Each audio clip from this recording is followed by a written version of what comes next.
আমরা ছিলাম এখানে, আমাদের সাথে একজন সেনাবাহিনী ছিল। উনি আমরা ছিলাম যে ইয়াটার ফ্লাইওভারের যে এটার এই পাশে ছিলাম। এই পাশে থাকার কারণে উনি সেনাবাহিনী ছিল আমাদের সামনে, আমরা এই দিকে মুখ করেছিলাম, আর পুলিশ আমাদেরকে পিছন থেকে আক্রমণ করতেছিল। যার কারণে আমি পিছনের দিকে তাকাইতে পারতেছি না, মাথা উঠাতে পারতেছি না। মাথা উঠালে দেখা গেছে গুলি লাগতে পারে, যার কারণে আমি এদিকে ফিরেছিলাম। তখন সেনাবাহিনী দেখলাম উনিও চোখের পানি চলে আসছে।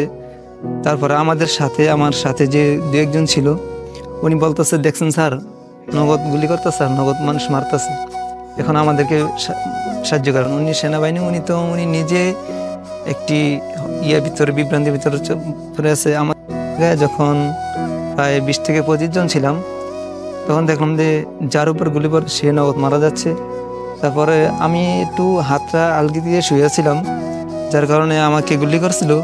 আমার গুলিটা আমার হাতে লাগছে, এই যে হাতের ছাইডে দিয়ে গেছে, যে এখনো দাগটা আছে। আল্লাহ তাআলার রহমতে হাতের হাড্ডিতে লাগে না, যার কারণে বড় ধরনের কোনো সমস্যার সম্মুখীন হয়নি। তারপর যখন আমার হাতে গুলি লাগছে, হাতে গুলি লাগার পর আমি সোজা হয়ে শুয়ে যাই। সোজা হয়ে শুয়ে যাওয়ার পর যখন দেখলাম যে পরিস্থিতি একবারে পুরোপুরি পুলিশের আয়ত্তে আছে, আমার সাথে যখন আমার হাতে গুলি পড়ে আমি একটু মরার ভান করে শুয়ে আছিলাম, যেহেতু আমার প্রাণ আছে। হয়তো আমি যদি এরকম টেকনিকটা খাড়াই তাহলে হয়তো বাঁচার কোনো সম্ভাবনা, এরকম একটা নিয়তির কারণে কইরা আমি শুয়ে আছিলাম, চোখগুলো বন্ধ ছিল।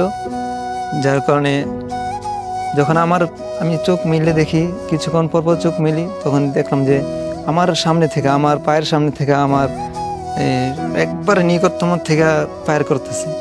পায়ের বিকট আওয়াজের কারণে আমার চোখগুলো হালকা হালকা বাড়ি খাচ্ছে।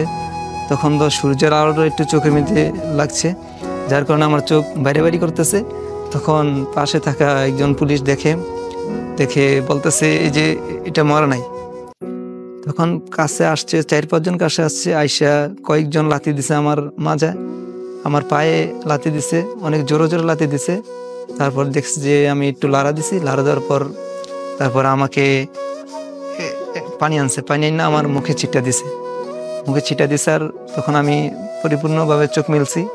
মেলার পর তখন আমি যখন উঠে বসার পর আশেপাশ থেকে আরো 4-5 জন পুলিশ আসলো, এসে আমাকে রাইফেল দিয়া, পিস্তল দিয়া আমাকে অনেক জোরে জোরে বিভিন্ন জায়গায় আঘাত করতে লাগলো।